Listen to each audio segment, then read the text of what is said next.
Oh, hi there. My name's Sean Feltham. I'm a math education student at CSU. Today's lesson will be over finding the percent of the relation of two whole numbers. This lesson is meant for 6th graders. This lesson will cover Standard 1, which is number sense, properties, and operations. It will cover evidence outcome C-7, which is express the comparison of two whole number quantities using differences, part-to-part ratios, and whole ratios in real-world contexts including investing and saving. The objective of this lesson will be that the student will be able to compare two whole numbers and find the ratio between the two, and then find the percent of the given ratio, and will be able to do this with easy relations, but should be able to do with some complex relations. To begin the lesson, the teacher should first go to the link listed below. Through a majority of this video, I'll be going over each slide of the Prezi and what the teacher should be doing at each one.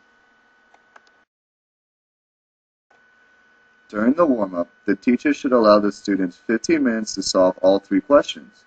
While the students are working on the warm-up, it's important the teacher walks around the classroom and answers questions. Once the student is done with the warm-up, they're allowed to walk around the classroom and help other students. Around 15 minutes in, the teacher should go over the warm-up. After going over the warm-up, it's time to show the students how to solve the relation problem. The teacher should thoroughly explain how to solve the example listed here. To solve this problem, you turn 50 out of 100 into a fraction. Then find the decimal form of that fraction, and then turn it into a percent. The teacher should be asking for students' opinions of how to solve it, and use questions to guide the explanation if possible.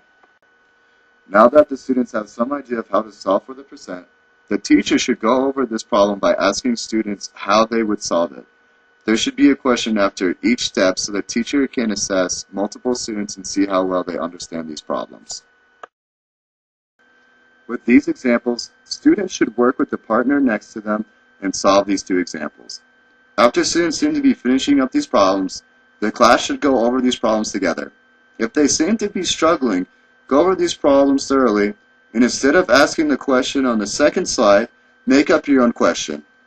One example of a made-up question would be, 12 out of 50 students don't eat red meat. How many students don't eat red meat?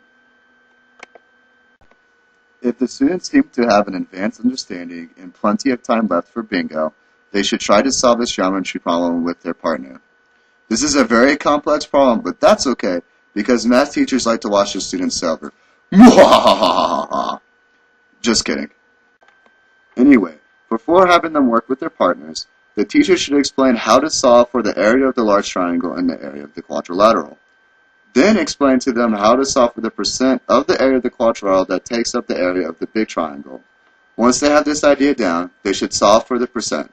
Once they all have the percents, they should go over it as a class.